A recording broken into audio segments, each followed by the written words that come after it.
আজকে কোনো মাছ, মাংস, কষা কিছু না। একদম পিওর একটা ভেজ থালি শেয়ার করছি। এইরকম সবজিতে ঠাসা ফ্রাইড রাইস, সাথে কষা, কষা আলুর দম আর ছিল এইরকম কষা, কষা মটর পনির।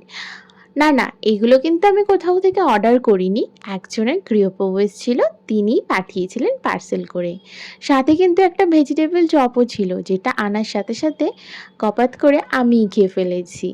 তো সে যাই হোক, ফ্রাইড রাইসে কিন্তু ২ রকমের বেল পেপার, গাজর, বিনস, মটর, ফুলকপি, পনির সবকিছু দিয়ে একদম ঠাসা ছিল।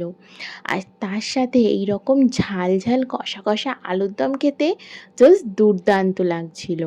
পনিরটাও বেশ সফট ছিল আর খেতে মিষ্টি, মিষ্টি ধাঁচের ছিল। সব মিলিয়ে আজকের খাবারটা দারুণ লেগেছে। তোমাদের কেমন লেগেছে অবশ্যই কমেন্টে জানিয়ে যেও।